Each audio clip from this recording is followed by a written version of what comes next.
Mesdames et messieurs, il me revient le plaisir de conclure ce colloque. Ce que je vais faire rapidement parce que les échanges ont été particulièrement riches. D'abord en remerciant l'ensemble de nos intervenants. Le rectorat de Paris, évidemment, en tout premier lieu, cher Patrick, de nous accueillir dans cette très très belle salle et dans ce lieu emblématique de l'université dans la France et dans le monde, parce que je pense que dans le monde entier, la Sorbonne, c'est l'université. L'ensemble des intervenants, et en particulier ceux qui sont venus de l'étranger, et les équipes du Centre d'analyse stratégique et du rectorat qui ont rendu possible l'organisation de cette journée. Les universités, j'en suis convaincu, sont devenues, pour nos pays qui sont en compétition dans la mondialisation, de véritables instruments de puissance. Et la place de la France au XXIe siècle dépendra en grande partie de la qualité et du rayonnement de ces universités. Valérie Pécresse a parlé du classement de Shanghai, qui a été beaucoup critiqué. Je pense que le classement de Shanghai, c'est surtout intéressant parce qu'il a un peu révélé l'idée qu'il y avait évidemment une hiérarchie et que c'était évidemment quelque chose d'intéressant. Alors ensuite, tout classement est relatif et toute hiérarchie est relative, mais c'est pas tellement ça qui est important. C'est de nous faire prendre conscience du fait que la manière dont nos universités étaient vues à l'étranger était une composante absolument essentielle du rayonnement de notre pays dans tous les domaines. Les universités doivent évidemment être au cœur de la société de la connaissance, et ceux qui sont porteurs de cette démarche, les universitaires, qui en sont les principaux artisans, ont paradoxalement été longtemps déconsidérés, ont manqué de reconnaissance sociale, et ce qui a pu entraîner une tendance à un certain repli sur soi, même si les choses sont en train de changer en profondeur. On en a parlé tout au long de la journée, avec en France, mais aussi en Europe, parce qu'il y a des mouvements comme le LMD qui sont vraiment des mouvements européens, qui ont connu des transformations très importantes. Et de tout ça est venue l'idée de ce colloque, avec autour de cette interrogation, cette question centrale: est-ce que l'université française est hors du monde ou est-ce qu'elle est dans le monde, et comment est-ce que tout ça doit évoluer? Alors la première question, celle qui est un petit peu provocante mais qui nous paraissait très importante, c'est de savoir s'il y a dans ce domaine une spécificité française. L'État a sans doute pendant un temps favorisé un certain isolement, un certain repli en la délaissant, notamment en termes de moyens. On sait que les dépenses pour les universités sont plutôt moins importantes que dans d'autres pays, en tout cas jusqu'à une période récente. Et puis il y a des ressorts philosophiques plus profonds. Patrick Gérard nous a rappelé ce matin qu'on est sans doute le seul pays où on a voulu un temps supprimer l'université. C'est en 1793, on a voulu supprimer beaucoup de choses à cette époque qui finalement ont survécu. Mais voilà, il y a eu une partie de notre histoire dans laquelle l'université a pu être jugée obscurantriste, rétrograde, élitiste, aristocrate, ou à l'inverse révolutionnaire, dans une période plus récente. Et on a manqué de cette idée que de toute façon le pays ne pouvait que s'identifier à son université. Elle a aussi été démembrée, reconstituée ensuite, marginalisée parfois. Jean-Marc Monteil a remarqué à quel point il y avait eu des opérations de contournement de l'université. On sait que les futurs serviteurs de l'État sont formés en dehors d'elle, dans les grandes écoles.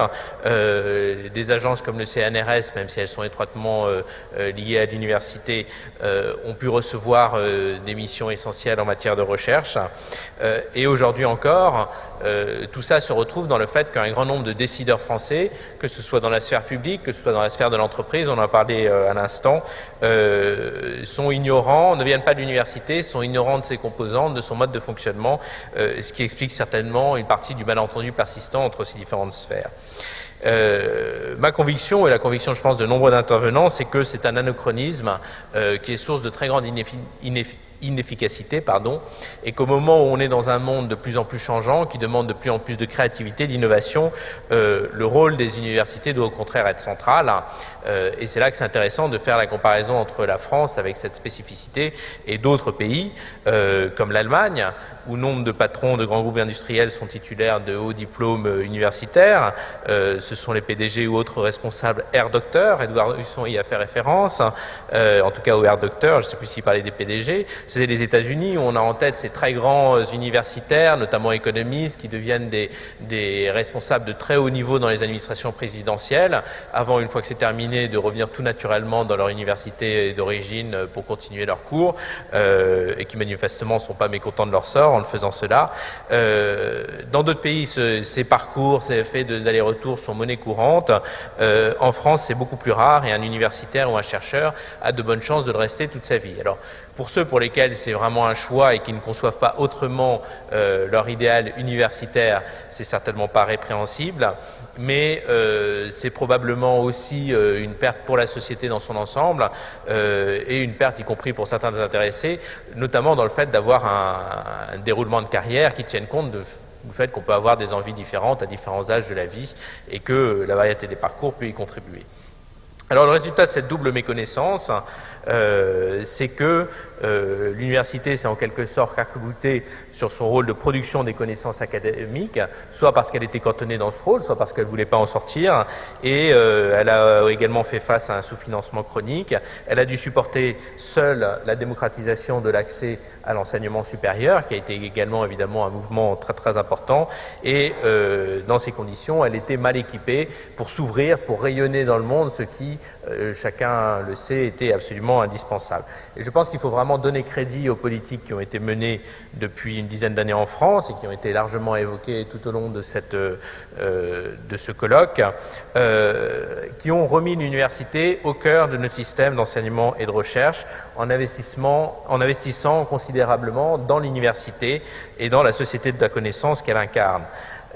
Et en libérant sa capacité d'initiative. Valérie Pécresse nous en a évidemment beaucoup parlé ce matin lors de son introduction à ce colloque, et elle l'a rappelé en soulignant que la volonté du président de la République, du Premier ministre, a été, dès l'origine de cette réforme, de mettre l'autonomie au cœur de l'ensemble de la démarche de réforme. Ça, je crois que c'est très important parce qu'il y a eu tellement de choses de fait qu'on a tendance à penser que voilà, c'est des choses qui s'ajoutent. En réalité, il y a vraiment un lien entre elles qui est l'autonomie, ce qui n'est pas du tout de soi, parce qu'une réforme qui est portée finalement du sommet, parce qu'une réforme c'est toujours impulsé du gouvernement, puis ensuite dans le Parlement, ça prend quand même souvent la forme de, ben voilà, on sait ce qui est bon pour vous, donc voilà comment on va le faire. Là, ça a été paradoxalement une réforme qui a demandé une très forte volonté politique, mais qui a visé de manière vraiment prioritaire à donner plus de pouvoir aux destinataires de la réforme elle-même, c'est-à-dire les universités. Autonomie pour atteindre l'excellence par les voies propres à chaque université et propres à chaque discipline. Autonomie pour pouvoir attirer les meilleurs enseignants. Autonomie pour poursuivre les partenariats stratégiques nécessaires entre universités et toutes les autres structures, ce qui était finalement une manière de passer progressivement du contournement qu'évoquait Jean-Marc Monteil à cette fois la synergie qui est bien entendu la logique qui peut permettre de trouver les meilleures solutions. Et de l'autonomie, on est allé à l'ouverture sur l'extérieur, et là aussi chaque réforme a permis différentes formes d'ouverture, du LMD aux investissements d'avenir, en passant par le plan campus et bien sûr la loi relative aux libertés et responsabilités des universités. À chaque fois, ces réformes ont permis à l'université de s'ouvrir davantage sur son environnement sans mettre fin à ses spécificités, et notamment la réunion de l'enseignement et de la recherche. Mais ce qui est important, et c'est là qu'on revient à l'autonomie, c'est que tout ça a fonctionné parce que les acteurs universitaires se sont saisis de ces nouveaux moyens qui ont été mis à leur disposition, qu'il s'agisse de la loi LRU en particulier, et qui ont permis un foisonnement d'initiatives sur tous les territoires. On a parlé de la politique de marque, on a parlé des noms des universités qui se développent, parfois avec plus ou moins de bonheur, comme à Nancy, mais de manière générale, c'est une évolution. Et on a surtout parlé des rapprochements, Paris 2, 4 et 6 qui se regroupent derrière la bannière mondialement connue, je l'ai dit, de la Sorbonne, ou carrément des réunions. La ministre a cité l'université de Strasbourg, et il y en a d'autres. Donc on voit vraiment que maintenant le mouvement est en cours. Et de la même manière, dans le domaine des relations entre le monde des entreprises et du secteur privé, là aussi, il y a un certain nombre de réformes qui sont engagées. Il faut souligner de ce point de vue-là qu'on a souvent tendance à battre notre coulpe et à dire qu'on est en retard. En matière économique, je pense que la France demeure, avec son université et aussi avec ses grandes écoles et l'ensemble de son tissu d'innovation et d'enseignement supérieur, un lieu d'innovation et d'attractivité surtout au plan économique, y compris pour des emplois de très haut niveau. La France est à la deuxième place des pays européens pour l'accueil des investissements étrangers créateurs d'emplois, et ça n'est pas du tout un positionnement bas ou moyen de gamme. Au contraire, notamment du fait du crédit impôt recherche qui a joué un rôle considérable, qui fait vraiment de la France aujourd'hui un des pays les plus attractifs fiscalement par rapport aux emplois d'innovation. La France est l'un des pays européens qui est en tête, je crois même en tête pour les investissements étrangers dans la R&D, ce qui est quand même remarquable. Donc la France est attirante. On n'a plus à donner la preuve de la qualité de ses chercheurs, de ses ingénieurs, de ses techniciens, mais reste la question qui est sans doute la plus difficile des liens entre l'université et l'entreprise. Alors dans ce domaine, des relations se développent. Il y a la gouvernance des universités au niveau des comités au sein des presses. Il y a les partenariats publics-privés via le financement de chaires ou de fondations qui se développent. Il y a également l'offre de formation proposée. Et ensuite, il doit y avoir le pendant qui est l'ouverture, cette fois, du privé au monde de la recherche. On en a beaucoup parlé lors de cette dernière table ronde. Et je pense que là aussi, il y a certainement des progrès à faire en matière d'insertion, notamment des doctorants. Le Centre d'analyse stratégique a sorti une note il y a quelques mois sur l'insertion professionnelle des doctorants qui montre quand même qu'il y a une difficulté spécifique à la France qu'on connaît moins dans d'autres pays. Et pourtant, les doctorants, qui, comme ça a été dit par plusieurs intervenants, ne sont pas seulement les spécialistes pointus d'une matière, mais sont porteurs d'une capacité de créativité, d'innovation, d'un esprit scientifique, peuvent apporter énormément à l'entreprise. Et de ce point de vue-là, je voudrais vraiment souscrire à ce qu'a dit Christine Musselin dans sa dernière réponse sur le fait d'avoir des compétences étroites ou larges et sur la question de la formation professionnelle. Moi, je pense que amener les formations de type professionnel dans tous les niveaux d'enseignement, y compris supérieur, c'est une très bonne chose parce que ça participe du lien avec l'entreprise. Mais il ne faut pas voir ça comme devant conduire à un objectif final qui est de former uniquement des très grands spécialistes de domaines très pointus qui seront immédiatement employables, parce que là on voit qu'il y a effectivement un autre défaut de notre système qui est souvent de former des gens très pointus, alors que quand on regarde, 5 ans plus tard, la moitié sont dans de tout autre métier, et donc ce à quoi on doit former, c'est autant à des compétences transversales, pour envoyer une autre note du Centre d'analyse stratégique, ou des compétences générales que des compétences très spécifiques, mais ces compétences générales, ces compétences en matière d'innovation, de créativité, et bien sûr de recherche, les docteurs en sont porteurs. Alors les évolutions, il y en a aussi sur la reconnaissance de la valeur de la formation par et pour la recherche, ça a été bien décrit par les intervenants tout à l'heure, sur les expériences pilotes menées par certaines grandes entreprises, y compris dans le recrutement des sciences humaines et sociales. Et là aussi, certainement, on a beaucoup à apprendre de nos voisins.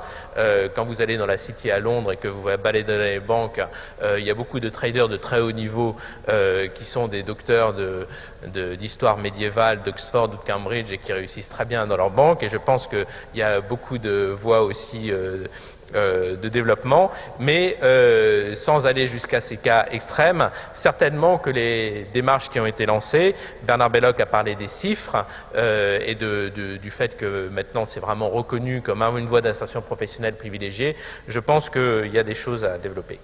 Et enfin, il y a la question du rapport entre l'université et le monde de la décision publique. Deux mondes qui n'ont pas été marqués toujours par le sceau de la reconnaissance mutuelle et de la confiance. Je rappelais quelques étapes historiques au début de ma présentation. Et surtout, avec cette relative séparation, dichotomie, qui est liée à la caractéristique bien française des grandes écoles, et en particulier des grandes écoles de formation des cadres supérieurs de l'État. Et je suis persuadé que c'est un domaine où, là aussi, des synergies sont nécessaires et où les décideurs publics auraient vraiment avantage à s'appuyer davantage sur les travaux qui sont réalisés dans les universités et sur les recherches universitaires.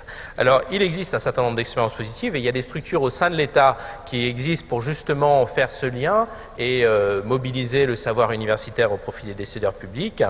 Je pense à la MIR au ministère des Affaires sociales, je pense à la direction de la prévision du ministère des Affaires étrangères, je pense à la délégation aux affaires stratégiques du ministère de la Défense, mais je voudrais aussi, puisque j'arrive à la fin de cette conclusion, parler du Centre d'analyse stratégique que je dirige et qui est justement un peu à cette interface-là.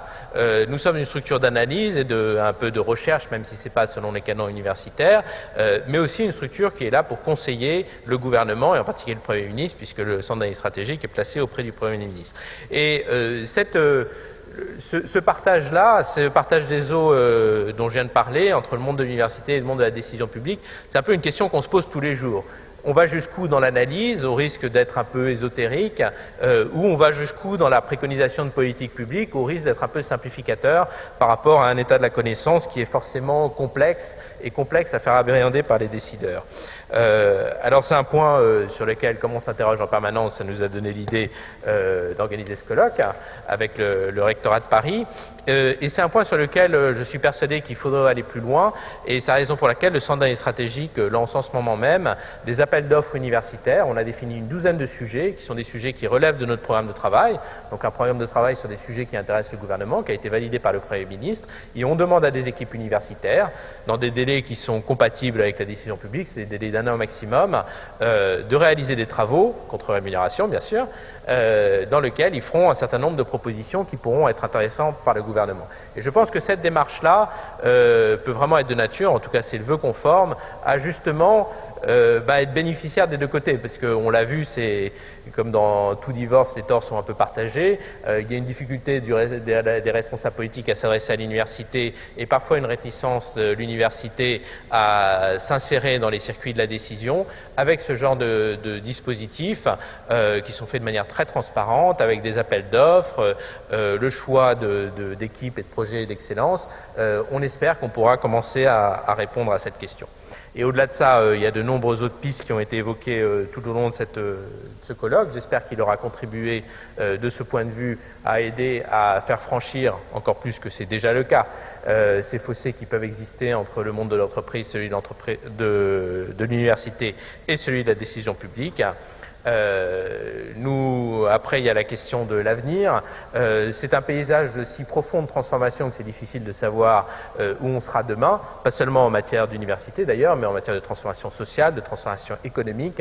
Mais il y a une chose qu'on peut dire avec certitude, c'est que la réussite de la France, son rayonnement, sa croissance économique, le rayonnement de ses choix, de sa société, de ses choix sociaux, politiques, dépendront pour l'essentiel de sa capacité d'innovation et de sa capacité de créativité, et donc dépendront pour une très grande part de la place que saura prendre l'université française au sein de notre société et dans le monde. Je vous remercie.